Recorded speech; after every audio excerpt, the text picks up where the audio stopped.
পরের মরশুমে কেকেআর ব্রিগেডের রোহিত সিক্রেট মিটিং ঘিরে জোর জল্পনা। শনিবার 12ই মে বৃষ্টি ভেজা ইডেন গার্ডেন্সে কলকাতা নাইট রাইডার্সের বিরুদ্ধে খেলতে নেমেছিল মুম্বাই ইন্ডিয়ান্স। এই ম্যাচে মুম্বাই ইন্ডিয়ান্স 18 রানে হেরে যায়। এই নিয়ে 13 ম্যাচের মধ্যে 9 ম্যাচে পরাস্ত হল মুম্বাই।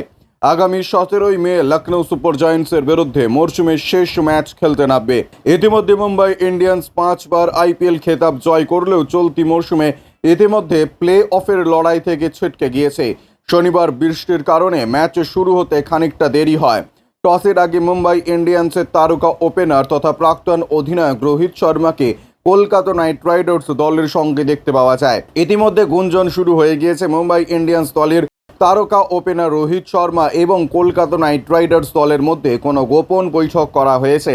এই বৈঠকে রোহিত শর্মার সঙ্গে কলকাতা নাইট রাইডার্সের দলের সাপোর্ট স্টাফেদেরও দেখতে পাওয়া গিয়েছে। রোহিত শর্মার সঙ্গে কলকাতা নাইট রাইডার্স দলের অ্যাসিস্ট্যান্ট কোচ অভিষেক নায়ার, বোলিং কোচ ভরত অরুণ, KS ভরত এবং মনীষ পান্ডেকে দেখতে পাওয়া গিয়েছে। ইতিমধ্যে সোশ্যাল মিডিয়ায় রোহিত শর্মার সেই ছবি ঝড়ের গতিতে ভাইরাল হয়েছে। আসতে শুরু করেছে একের পর এক প্রতিক্রিয়াও। কিন্তু কেন রোহিত শর্মা আচমকা কলকাতা নাইট রাইডার্সের সাপোর্ট স্টাফদের সঙ্গে দেখা করতে গেলেন? উত্তরের খোঁজে একাধিক গুঞ্জন সামনে আসছে।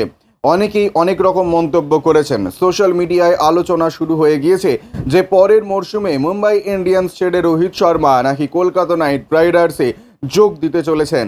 যদিও এই ব্যাপারে এখনও পর্যন্ত আনুষ্ঠানিকভাবে কিছু জানানো হয়নি। সোশ্যাল মিডিয়ায় সমর্থকেরা শুধুমাত্র এমন কথা আন্দাজ করছেন। সম্প্রতি কলকাতা নাইট রাইডার্সের সোশ্যাল মিডিয়ার পেজ থেকে একটি ভিডিও ডিলিট করা হয়েছে।